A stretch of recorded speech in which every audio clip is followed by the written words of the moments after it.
Bloodlines. What is Bloodlines? Who is Bloodlines? Why is Bloodlines? To start off, Bloodlines is a small Naruto MMORPG, but there's a twist. If you die 5 times, everything that you worked so hard for is all gone, and there's no way to get it back unless you reanimate and spend Robux. Anyways, this game is located on a not so small platform called Roblox. The owner of the game is named Arkham. Now that we got that out of the way, let's talk about the main focus of this video. What happened to Bloodline and where is it now? In order to answer this question, we must go to the very beginning of Bloodlines, Exhibit A. At the start of the game, it had an okay story, even though it jumped around all over the place. It was a good way to get people into the game because it explained a lot of the mechanics of the game. Now, the problem was not that the game was hard, the problem was the community. Now, we all know about the community. They make and break not only games, but everything in nowadays society. Yeah, that's right, I'm looking at you, Dream. The main cause of this game's downfall was not being Freshie friendly. There was a consistent gripping of Uchihas. It got so bad that there was a derogatory term specifically for Uchihas. The name for them was Uchigers. But this was not the only people who were targeted. There was also Zetsus, who were then called Ziggers. Hyugas, they were still hunted, but there was no name for them. All they really wanted was eyes. They didn't care about them. Just toss him aside like he was nothing! A broken tool! Man, that's so wrong! So wrong!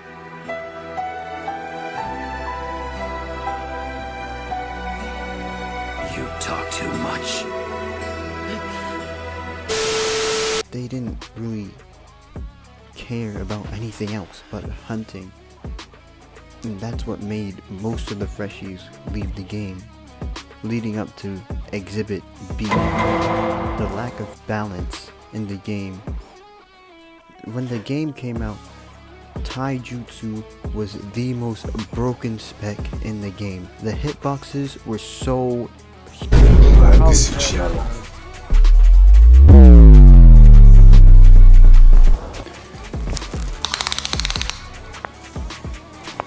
That's quite big.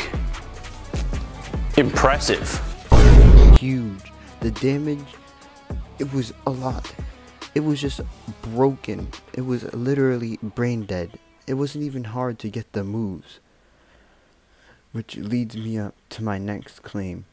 Exhibit C. The lack of knowledge. Because everybody kept gatekeeping everything, people who stole eyes were now gripping freshies for sin because they thought it was how to unlock Mangekyo Sharingan.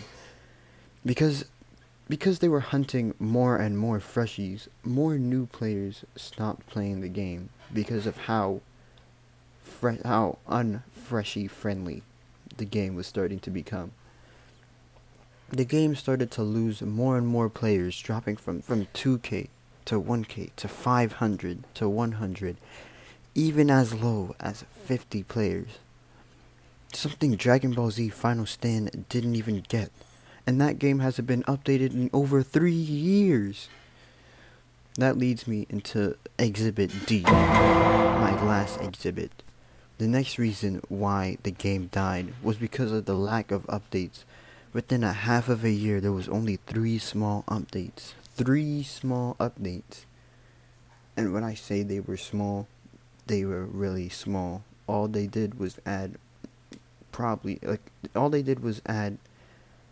upgrades to rings, gave them a new Sharingan, new Eternal Mangekyo Sharingan, and I think they gave Hyuga one mode. See, now, when you have a game, it's important to update frequently.